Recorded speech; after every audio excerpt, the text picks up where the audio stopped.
Hello again. We're here today to talk about the Wandrd Duo day pack.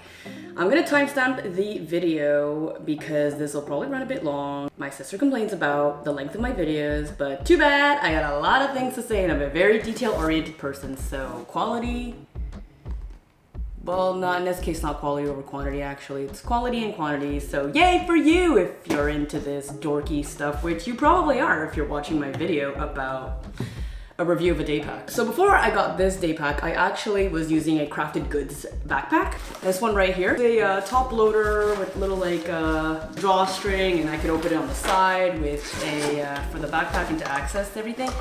But I ended up just pretty much putting it on its side all the time and opening it. It served me well while it lasted, but then, you know, my needs changed. Then I got into photography and video, and sticking a camera in here is just a mess. And when I was traveling, everything was complete disorganized chaos in here. It just wasn't really working as a backpack to fulfill all my needs.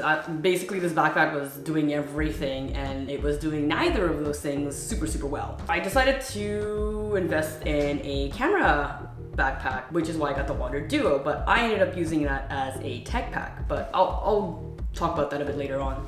So a little background of this backpack. It's now available on the website. When I backed it, I think back in July of 2019, it was on a Kickstarter.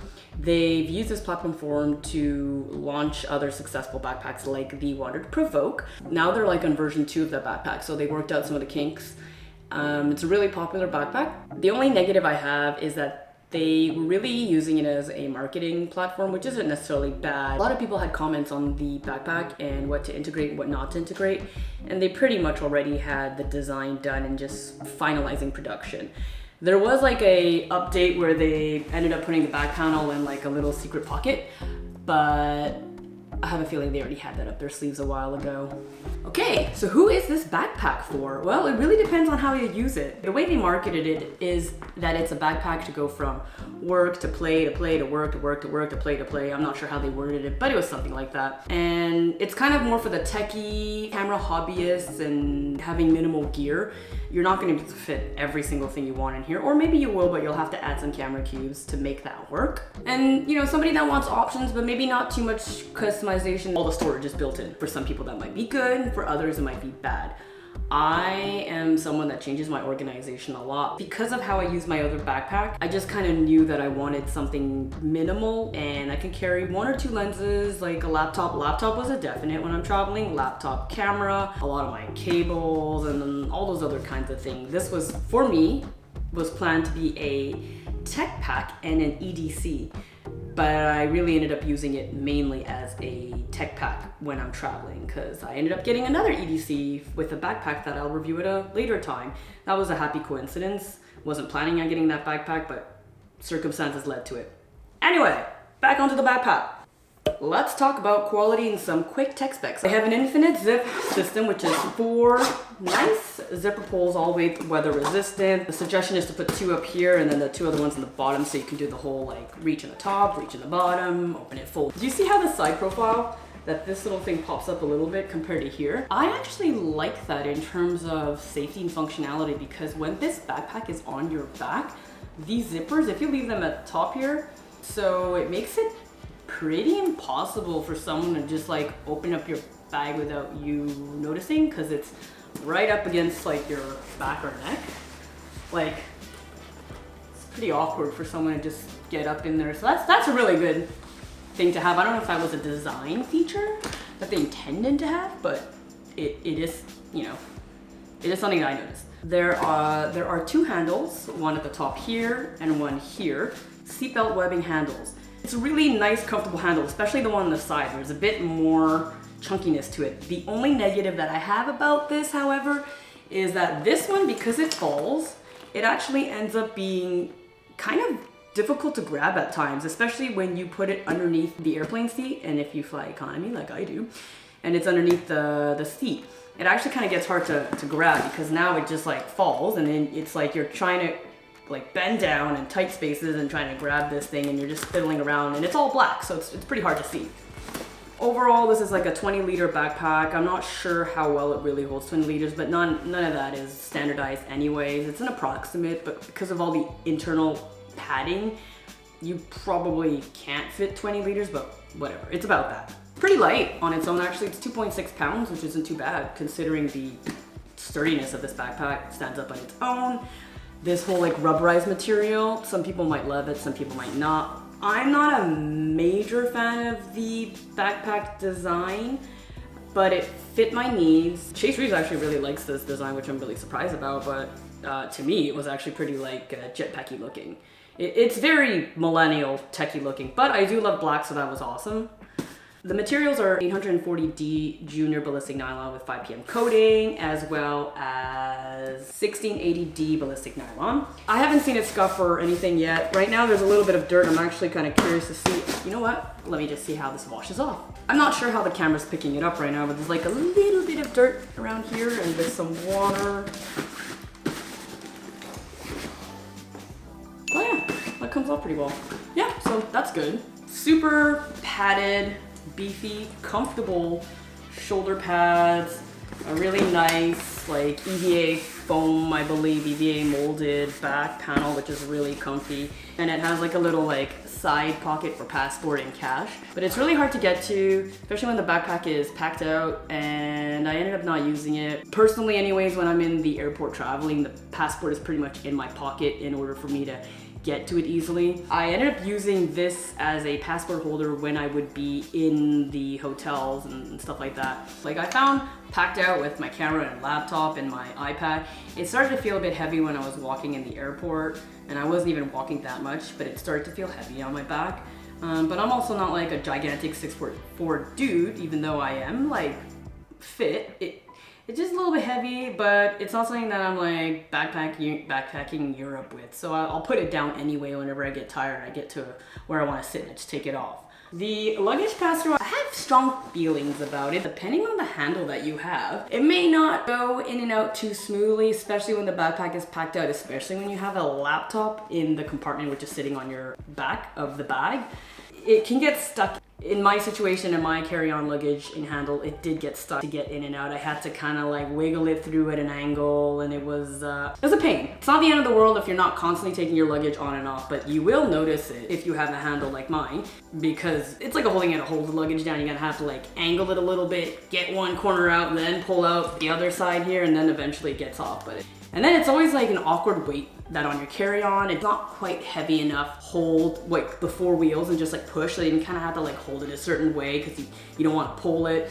Anyway, and then you sit down, you do the whole thing again, you're like, oh, this thing again. So it's just kind of like, it is a little bit annoying. I'd like to just mention that backpacks is a very personal thing. Like if you're watching this, you're probably one of those people that are really into backpacks and finding the exact product for your needs, and that changes from person to person, and it changes when you change. Finding the perfect backpack is pretty near impossible. Like I haven't found a perfect backpack. I found backpacks that were pretty good at doing what I needed them to do overall, but there's always negatives in the situation of the backpacks, and then it's just like, which one can you deal with?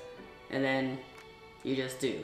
Anyway, side note, I am 5'3½", like about 117 pounds. I have pretty wide shoulders, but I'm still a petite female. Finding a backpack that fits me is quite challenging, and I don't want it to hit my like hip bone. This one actually is pretty limit to what I could wear. It's 19.5 inches high, but it, you know, there's a couple of inches here, but on top of the shoulder strap. This actually doesn't fit too badly on me, except when you look at it from the back directly on me, it kind of looks big, but like pretty much every backpack looks big. My EDC, which is a Fjallraven, is like a smaller backpack, and on me it just looks like probably what a normal backpack would look like on like dudes. Anyway, so this is what it looks like on me, just so you have an idea. It's pretty good, like that. It's pretty comfortable. Forgot to mention there's also a little sternum strap right here, and right here there's a little like hook for you to get in and out, and like webbing, and then you can just like transfer them in. It's not the easiest thing to do, but this is something you're probably gonna do one time and then just never touch again. And about the straps, some people in the Kickstarter comments were asking if it could fit the Peak Design capture clip, which I have right here. And the answer is, I thought this would fit. It's just like 1/2 inch too large. It's quite disappointing since I wanted to use this with the capture clip, and it looks like I won't be able to do that, and that I spent this $100 when I had my other bag, and now it's kind of just useless. You will also notice 5 little webbings. You have one here. I'm not fully sure what this one is for. I think it's to clip like a big water bottle in the water bottle holder, which by the way here, elastic.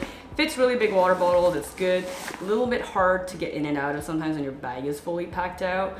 And it doesn't eat too much of the space on the inside. So it's mainly on the outside, which is really great.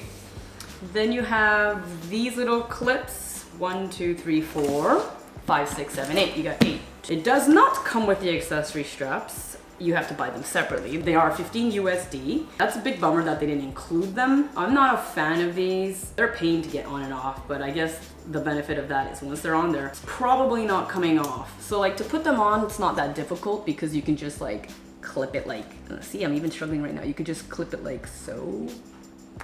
So that little metal thing that goes over it. Kind of figured that you have to like pull the metal clip, then push down on this and then it pops out. Now imagine doing that 4 times. It's kind of annoying. Let's say if I were to put it here, okay? So now to put it on, it's not that difficult. You just kind of like, the metal clip just kind of manages to go on the rounded edge of the clip, and then you manage to, you get better with it as you go along. So that's what it looks like, but then to get it off, you kind of, the webbing is like slippery, so then you gotta push on it. You gotta push the metal clip, you gotta push the plastic a little bit, and then you can like get it out. It's annoying. It's a 2-hand job. It's, yeah, it is what it is. It's bulkier than it has to be. It's not the cleanest design. The clips are beefy. I used it once for the tripod on the bottom. I used it on here once to put like a pillow when I was traveling. It did the job. One thing to note though is if you do put it on the bottom and you use the accessory straps to hold a tripod, I did notice issues getting around this corner, which makes sense because there's like a heavy item pulling down here and stiffening things. So do keep that in mind, that this zipper here, when you get to this corner, will be difficult when you have something there. And especially a tripod will be in your way because you have like the little like ball head sticking out and like the little feet sticking out. Putting a tripod down here would make the functionality of the bag not as good. You can also use the water bottle holder to put a tripod. I haven't done it, but I'm guessing this, you could figure out how to secure that somehow, like a string, I'm not sure. Let's talk about the inside of this whole bag, organization. Let's start with the outside. A quick access pocket on the top, all weather sealed YKK zippers. It's really nice, fleecy, soft. You can put your sunglasses directly on there. However, Wandrd, I'm not sure why you did this, but there's also a key hook here.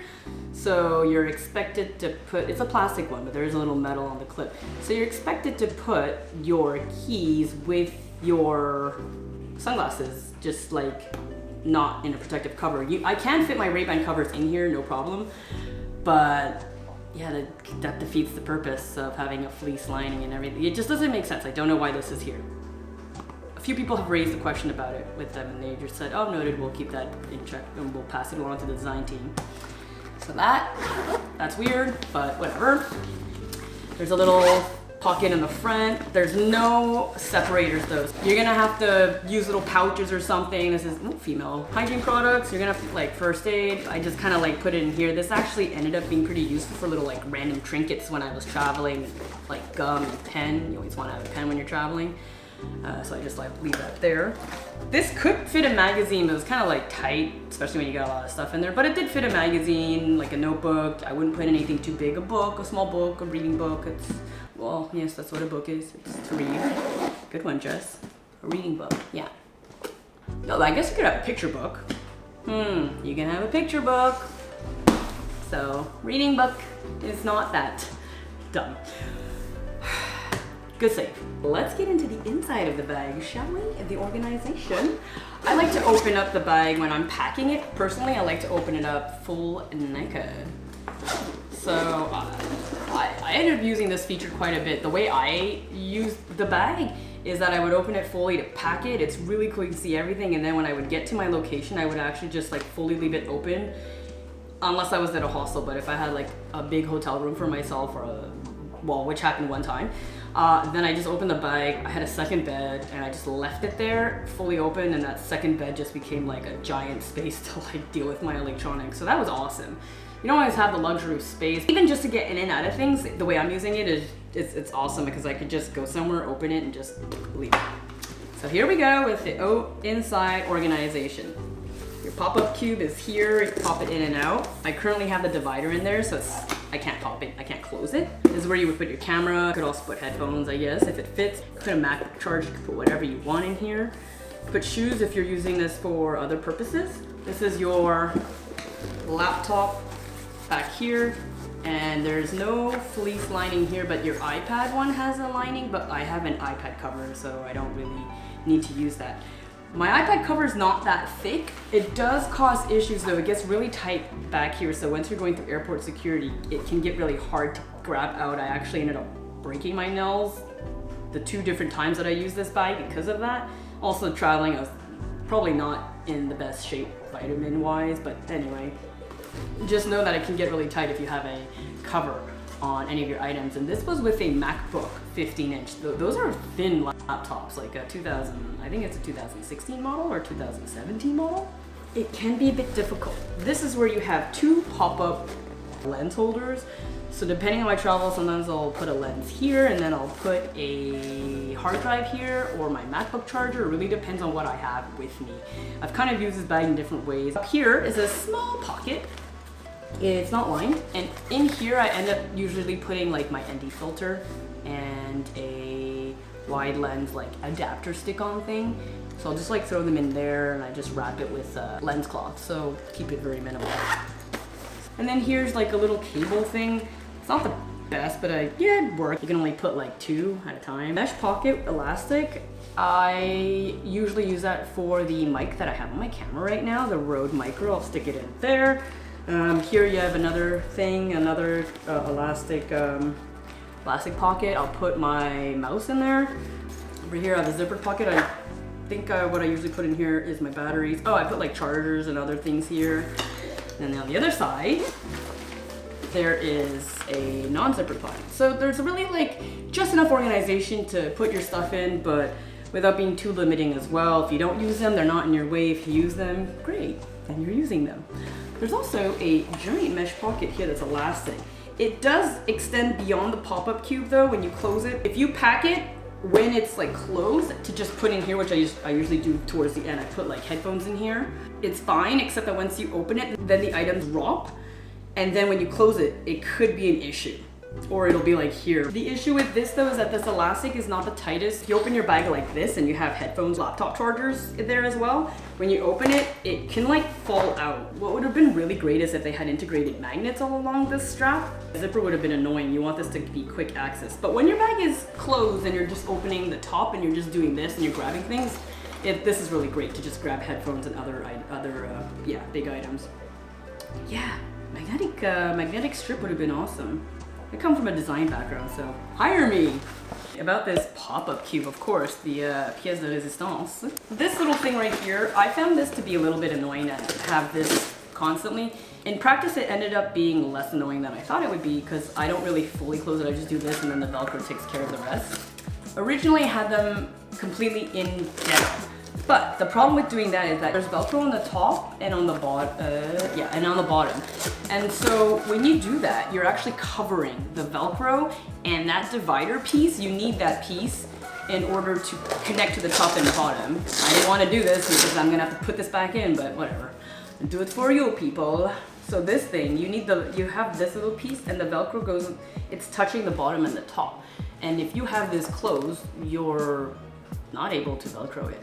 If you really want to have one of them closed so it's like a real easy quick access, my tip would be to close one of them. If I were to close this one, then I would just have this piece and I can just like put it middle onwards and then just push it, put it anywhere I need here. So that's like a little hack that you could do if you really wanted to use the pop-up cube like that.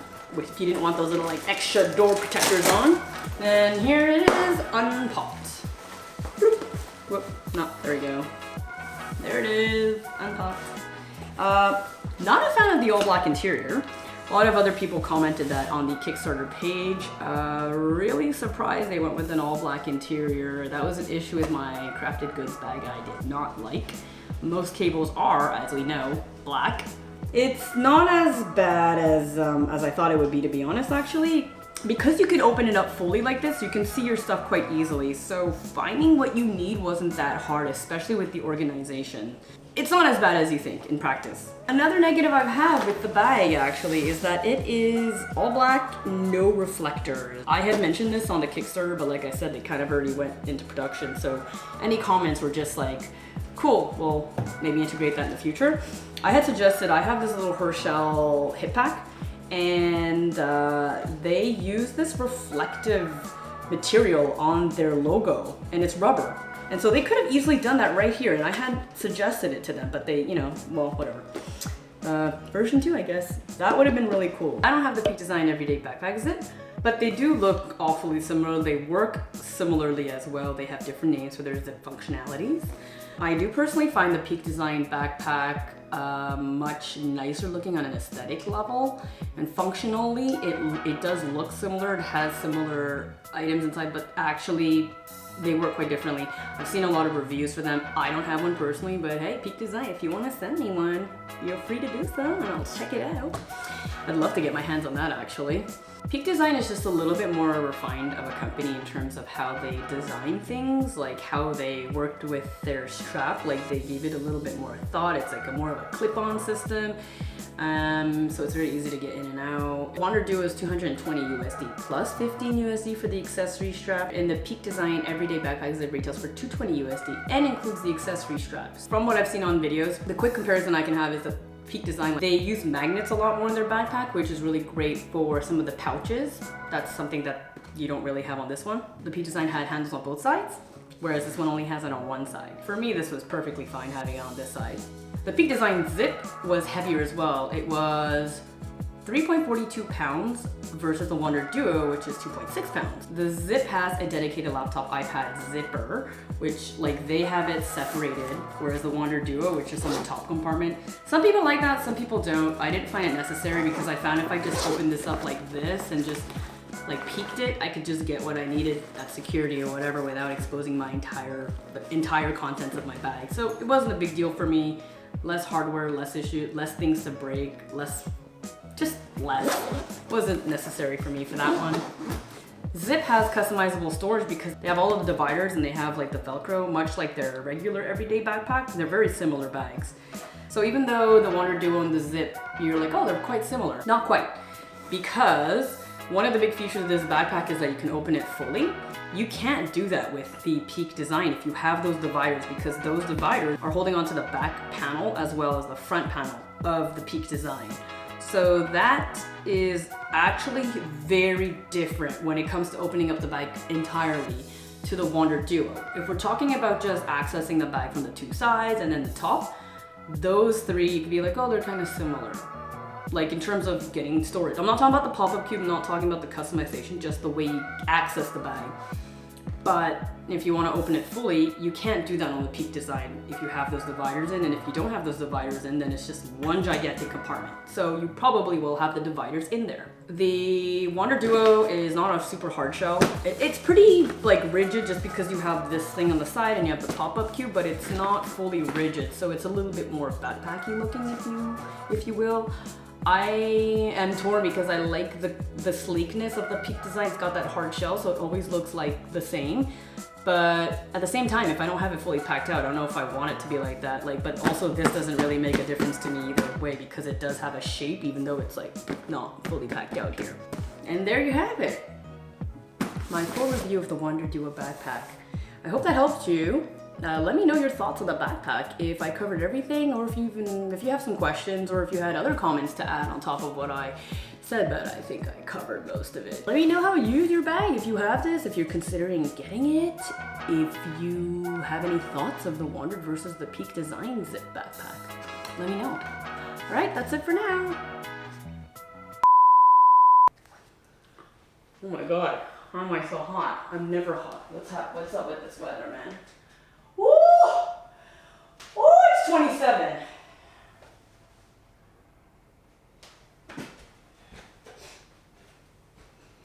Okay, I think my hat is just like slipping off my head because it's just like so hot right now. I don't understand what's going on. This weather